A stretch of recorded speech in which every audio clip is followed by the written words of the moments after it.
G20, created in 1999, is part of a reflection of this. This is to say that the world can no longer rely on just having global decisions made out of the US, made out of Europe, and made out of Japan. A broader suite of countries need to be having a say in truly global decisions.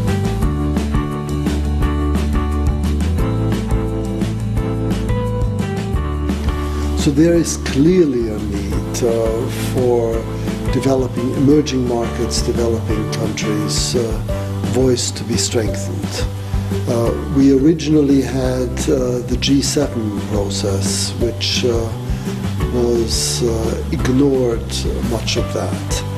And China is playing a very responsible role in looking not only to bring in the voices of the emerging countries within the G20, but also to represent the countries that are not in the G20 within the G20 process. And that, I believe, is very clever and important, because the legitimacy of the G20 in the longer term will depend critically on whether it represents most people in the world. And if there are those who are disenfranchised in this process, then clearly great dissatisfaction could arise. So I think the idea of China being well placed to stand between the advanced countries on the one hand, the emerging countries, and the developing ones is an excellent task for it to have taken on. A broader suite of countries need to be having a say in truly global decisions. This means the emerging markets. This means the Chinas, the Indias, the Brazils, the Russias, and South Africas. But this also means what we call middle power countries. These are the MICTA countries of Mexico, Indonesia, Korea, Turkey, and Australia, from where I'm from.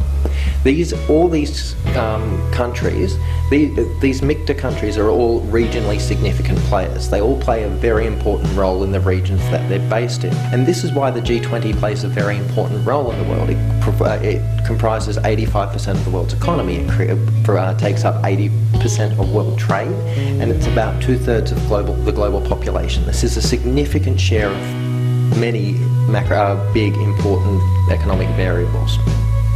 And so the recognition that the countries like China don't have a significant say, and having the right group of countries sitting around the table making decisions that might be able to might be able to correct this imbalance, this political imbalance. There is no doubt that the representation of developing countries, including China, in the current international institution is very low. And it is absolutely legitimate by China and other BRICS countries, of course, to increase their role at the global level. You are to some extent doing that, of course, to economic growth. So, to the extent that we are willing and able to do so, of course, we, as a Western country, should also recognize a bigger role for BRIC countries in the Bretton Woods institution, and we should also participate in your own initiatives, for instance, including also the Asian Infrastructure Investment Bank.